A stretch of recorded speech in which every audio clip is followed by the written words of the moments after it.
Okay, first off, let me say I'm sorry for this camera work. Um, I tried to attach my GoPro to my safety vest because I thought that would be stable, but it was not very stable, so I'm just going to include a few clips of me lunging him explaining some things, but I'll have to try and figure out a better way to film myself doing this.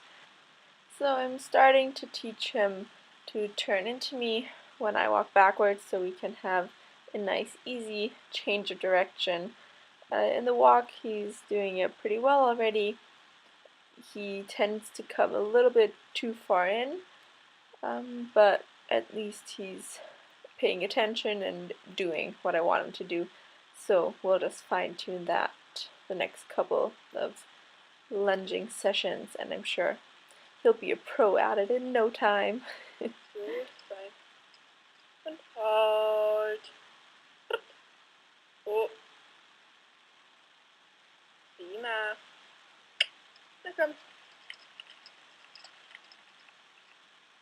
So yeah, what I just showed you was an example of me working a lot with my voice. So when I lunge, I am very vocal and I do almost everything just through vocal commands, and he, for the most part, listens very well.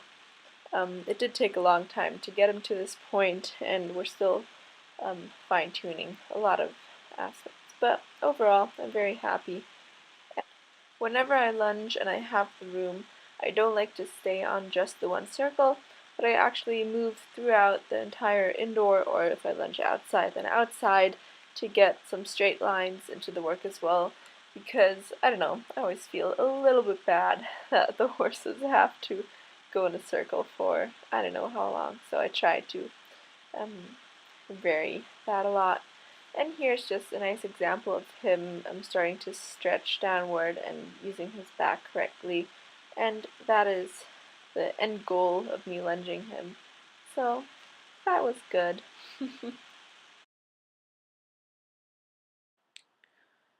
Okay, so in the beginning of a lesson or when I ride, I like to give Klaus the long rein so you can use the chance to look around and stretch if he wants to. But as you can see, he starts spooking.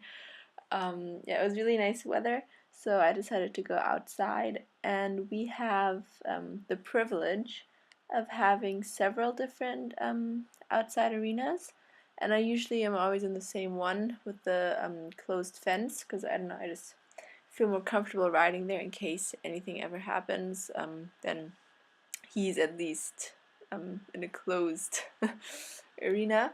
Um, but yeah, I know that he tends to spook a lot more when I'm in this one, so I decided, oh, why not go there for this lesson? Yeah, so he spooked once, but as you can see, he now calms down a lot faster than he used to. He always finds this corner very scary, so he's always very skittish. He's listening to whatever's behind him. He starts walking a lot faster. But I don't mind any of that as long as he doesn't just jump up into the air or take off. Yeah, so I still have him on a long rein.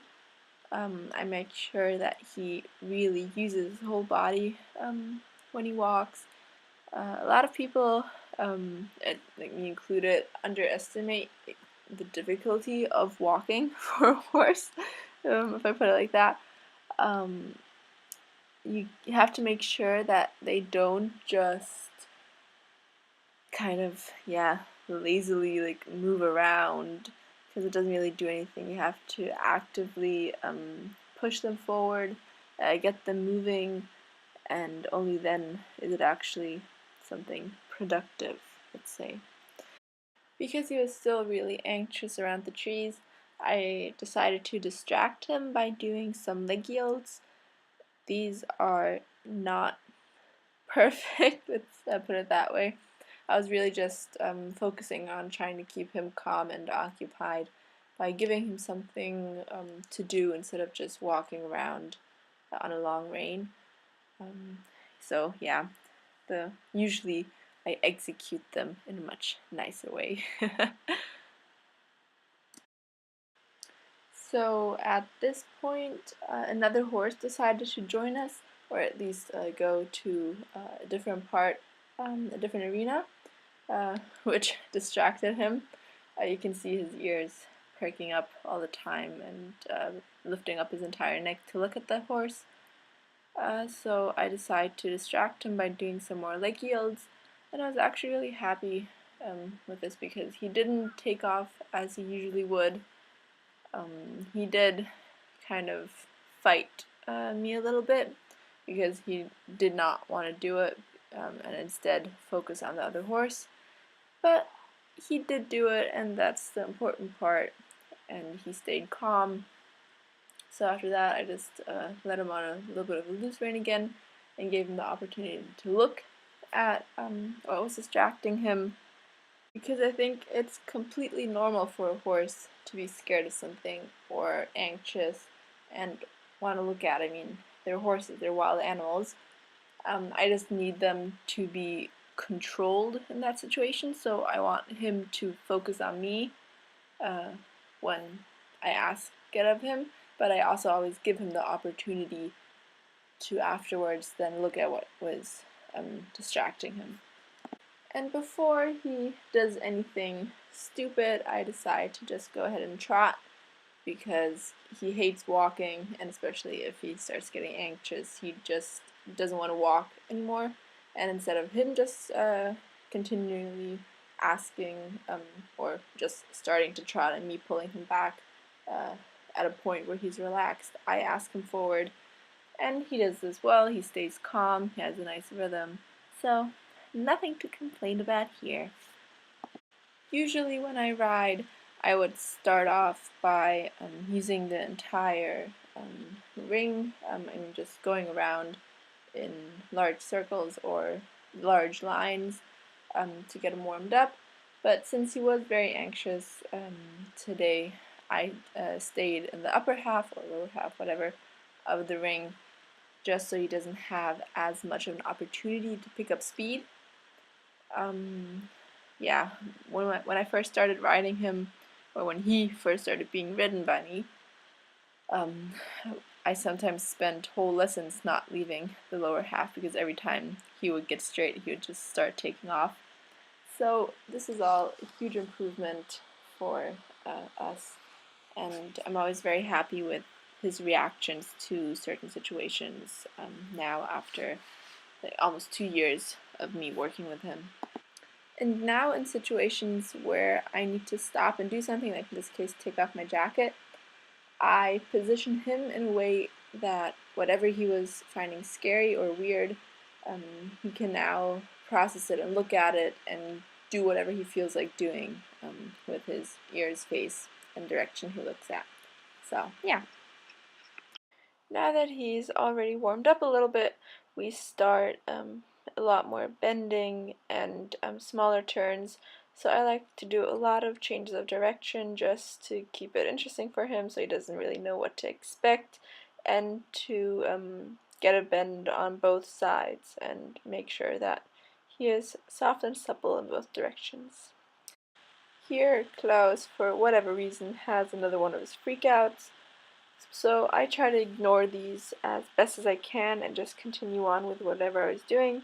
So I was changing to the diagonal. I tried to keep him on the diagonal as best as I could, and I just continue with riding the next diagonal as if nothing's happened. And I feel like this works best for him. For some horses that might not calm down afterwards as easily, he would maybe need to slow down to a walk. But for me, this has proven or shown that it works pretty good, so I just do that. Here I'll show you another exercise that I like to do that works on both bending and straightness. It looks pretty easy, but it's actually very difficult to ride correctly because you don't want them leaning on their shoulder. So yeah, here I just go down the center line, try to keep them as straight as possible, and try to actually hit the center, which I managed pretty well this lesson. So I was happy with that. And then we change direction and repeat the same thing on the other side. So the first part here, you keep an inside bend. Now it's an outside bend until we're almost on the edge again, and now it's another inside bend. So yeah, I like this exercise. It's pretty fun to ride.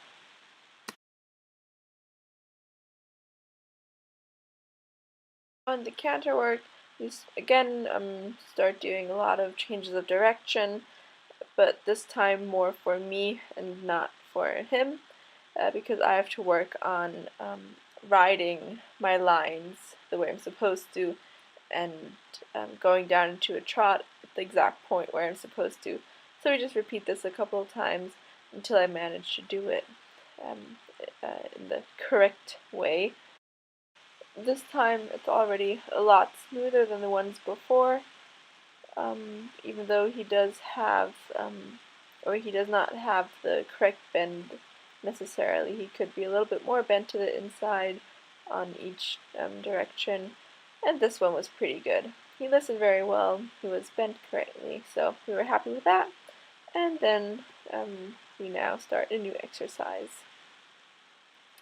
Here we focus on getting a little bit of a canter, or an extended canter, which is kind of hard to tell on the GoPro, but he was doing it really well. He didn't speed up, but just made bigger jumps, and he came back to me very nice. And here again, working on straightness, we're going down the center line, trying to stay on the line, and just like everything else, we do this on both hands until he does it the way we want him to do it, or I do it the way my trainer wants me to do it. Now that we're properly warmed up, we can start doing some tighter turns. So yeah, this is just an example where we focus on me not pulling him into the turn, but him following my seat and keeping the same rhythm throughout the entire turn. And here we do the same thing again, but this time change direction, but we're staying in our canter, so it's now the counter canter, and we just continue on in the same rhythm, do a little half turn, and now I'm starting to prepare him to go down into a walk, which he finds very difficult, especially from the counter canter, but he listened pretty well, so I was happy with that. And yeah, those are like the main exercises of my lesson.